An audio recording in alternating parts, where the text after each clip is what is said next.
Oke, baik, kita lanjut ke kegiatan-kegiatan seremonial formal di sekolah. Itu ada 2, upacara bendera dan membersihkan lingkungan sekolah.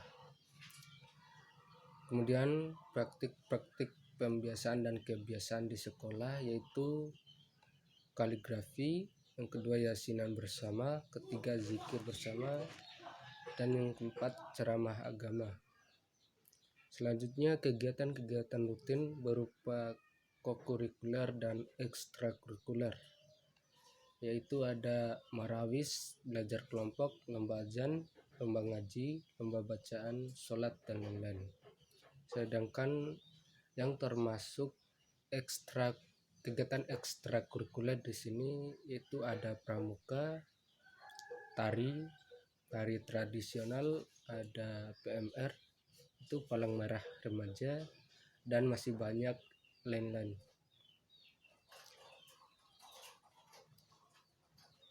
Kemudian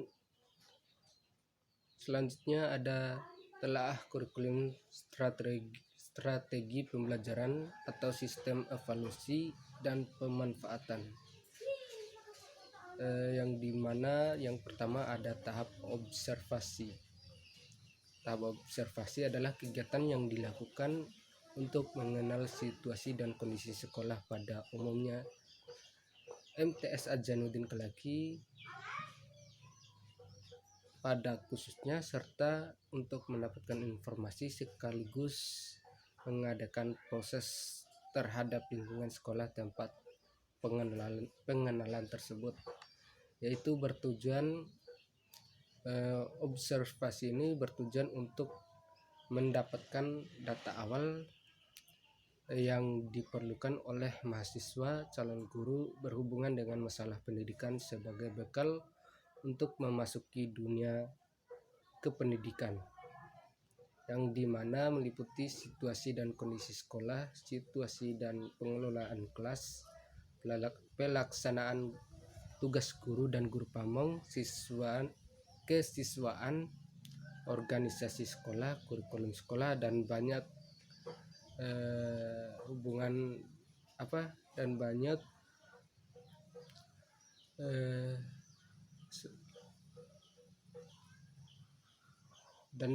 tugas-tugas lainnya yang dilakukan mahasiswa tersebut. Kemudian ada keadaan umum MTS Adzanuddin Kelaki. Sejarah berdirinya MTS Adzanuddin Kelaki dengan melihat animo masyarakat yang menyekolahkan anaknya ke jenjang yang lebih tinggi dan semakin bertambahnya MTS atau MA yang berada di Kelaki, Kecamatan Palibelo, Kabupaten Bima. Maka pemerintah atau ketua yayasan mengambil langkah-langkah yaitu dengan mendirikan salah satu lembaga pendidikan atau yayasan agar siswa tidak lagi sekolah jauh-jauh dan tidak perlu lagi mengeluarkan biaya yang banyak. MTS Adzanuddin Kelaki berawal dari kepedulian Dra. Haja Aminah Iskandar, adalah sebuah madrasah atau yayasan yang didirikan pada tahun 2014, yaitu terletak di Desa Kelaki, dan lokasi sekolah atau madrasah ini sangat strategis. Kemudian ada lokasi sekolah. Lokasi sekolah sangat strategis karena berdekatan dengan jalan raya sehingga cepat terjangkau, sehingga guru, pegawai, dan siswa yang pulang sekolah sangat mudah mencari kendaraan, dan kondisi fisik sekolah cukup baik. Selanjutnya ada guru dan pegawai. Guru di MTS Adzanuddin Kelaki berjumlah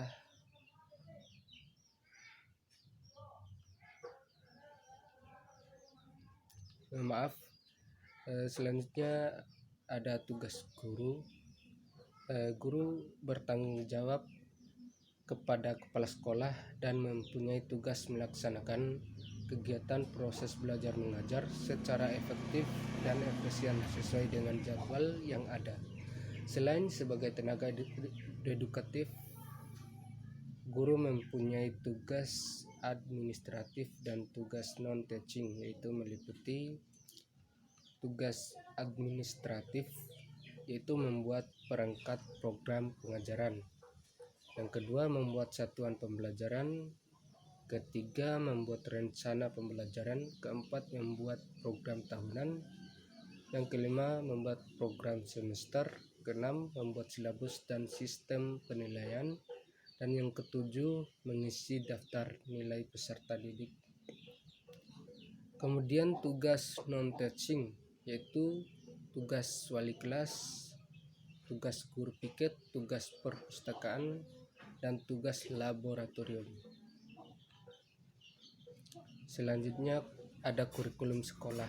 Kurikulum yang digunakan di MTS Adzanuddin Kelaki adalah kurikulum KMA 183 dan 184, yaitu implementasi e-learning jenjang MA, pembelajaran akidah akhlak zona Indonesia Tengah dan Timur.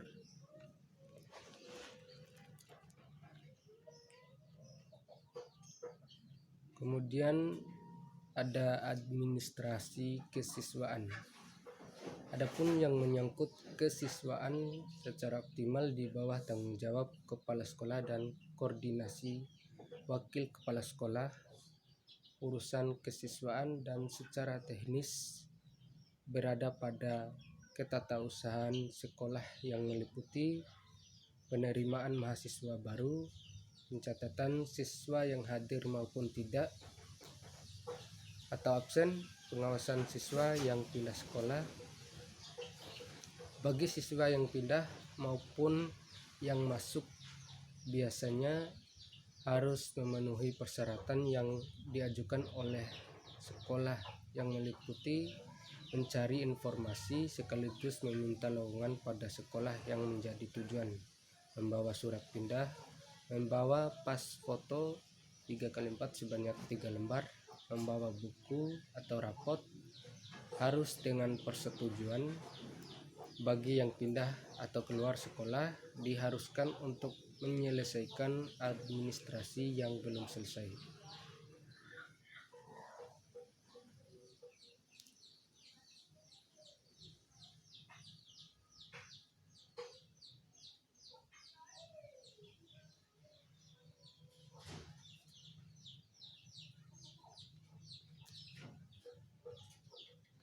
Kemudian selanjutnya ada kerjasama sekolah.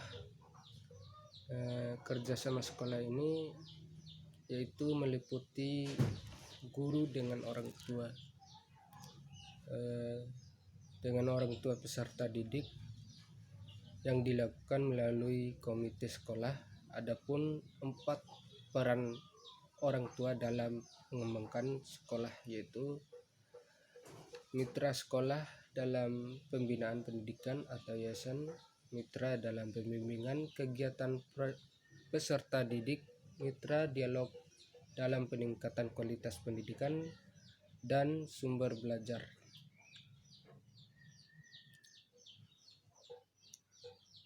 Kemudian selanjutnya tahap mengajar. Adapun praktek mengajar atau program latihan mengajar, yaitu kegiatan belajar mengajar, program kegiatan belajar mengajar atau KBM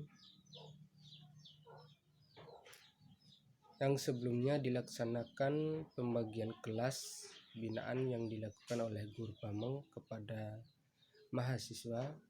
Dari pembagian kelas itu penulis memperoleh dan dipercaya untuk membina satu kelas, yaitu kelas 7 Sanawiyah.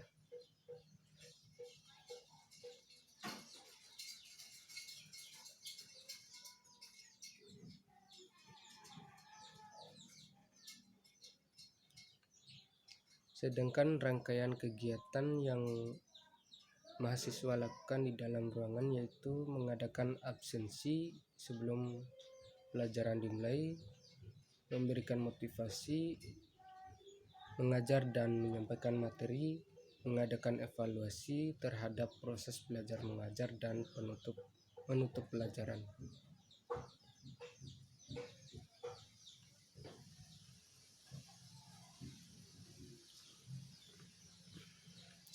Belajar mengajar siswa untuk mengenal siswa yang satu dengan lainnya, suatu pekerjaan yang sulit, tapi semuanya dapat ditempuh dengan cara memperhatikan dan mengenal siswa yang menonjol dalam kelas, baik prestasi belajar maupun disiplinannya dalam mengikuti mata pelajaran.